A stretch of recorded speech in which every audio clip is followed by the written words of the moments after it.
Hello guys, ഇന്ന് എനിക്ക് ഹോസ്പിറ്റലിൽ പോകാനുള്ള ദിവസമാണ് കേട്ടോ. അപ്പോൾ കല്ലൂനെ സ്കൂളിൽ പോയി കൂട്ടിയിട്ട് വേണം പോകാൻ വേണ്ടിയിട്ട്. ഓൾക്ക് ഓണപ്പരിപാടി ആയതുകൊണ്ട് ഉച്ച വരെ ഉള്ളൂ കേട്ടോ. അപ്പോൾ അവളെ ഫ്രണ്ട് അവിടെ മുന്നിൽ തന്നെ നിൽക്കുന്നുണ്ടെങ്കിൽ കല്ലു അപ്പുറത്തെ ക്ലാസ്സിലുണ്ട് എന്നൊക്കെ പറഞ്ഞേ. അപ്പോൾ അവരിങ്ങനെ ഓണാഘോഷത്തിൻ്റെ ഓരോരോ ഇതായിട്ട് അതിൻ്റെ ഉള്ളിലേനി. പിന്നെ ടീച്ചർ പറഞ്ഞ് നിങ്ങൾക്ക് നേരം വൈകണ്ട, ഞങ്ങൾ ഓൾക്ക് വേഗം പായസം കൊടുക്കാമെന്ന് പറഞ്ഞിട്ട് ടീച്ചർ ഓൾക്ക് വേഗം പായസമൊക്കെ എടുത്ത് കൊടുത്തുട്ടോ. പരിപാടിയൊക്കെ കഴിഞ്ഞിട്ടുണ്ട്. ഒരു പായസം കുടിക്കാൻ വേണ്ടി ഒരു സിസ്റ്റർ വെയിറ്റ് ചെയ്യുന്നു. ഇതാ കല്ലുവിൻ്റെ അലങ്കൃതിയും ബാക്കി ഫ്രണ്ട്സൊക്കെ അവിടെ ഉണ്ട് കേട്ടോ. എല്ലാവരും നല്ല ഓണം തീമിൽ തന്നെയാണ്. അപ്പോൾ ഇതാ ഞങ്ങൾ അവിടെ നിന്ന് ഇറങ്ങി വേഗം തന്നെ. വീട്ടിലാളില്ലാത്തതുകൊണ്ട് ഓളയും കുട്ടി പോകണം കേട്ടോ. ഓളയും കുട്ടി പോകാറൊരു ടാസ്ക്കാണ്. പിന്നെ ഞങ്ങൾ വിചാരിക്കും സ്കാനിങ് ഒന്നും ഇല്ലല്ലോ, പോന്നോട്ടെ വിചാരിച്ച്.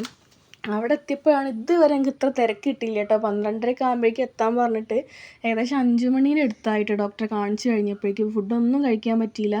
ഇടയിലൊരു വിളിച്ചാലോന്ന് കരുതി ഞങ്ങൾ ഫുഡ് കഴിക്കാതെ അവിടെ ഇരുന്ന് കല്ലൊരു ഉറക്കമൊക്കെ ഉറങ്ങി നീച്ചിട്ടോ. പിന്നെ പ്രതീക്ഷയുടെ ഫ്രണ്ട് ശമ്പുട്ടൻ അവിടെ അടുത്തൊരു മാളിൽ വർക്ക് ചെയ്യണേന്. അപ്പോൾ അവിടെ പോയി ഓനൊക്കെ കണ്ടു.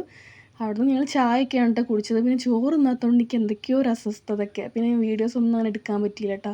അപ്പോൾ ഇത്രയൊക്കെയുള്ളൂ. വീഡിയോ ഇഷ്ടമാണെങ്കിൽ സപ്പോർട്ട് ചെയ്യണേ.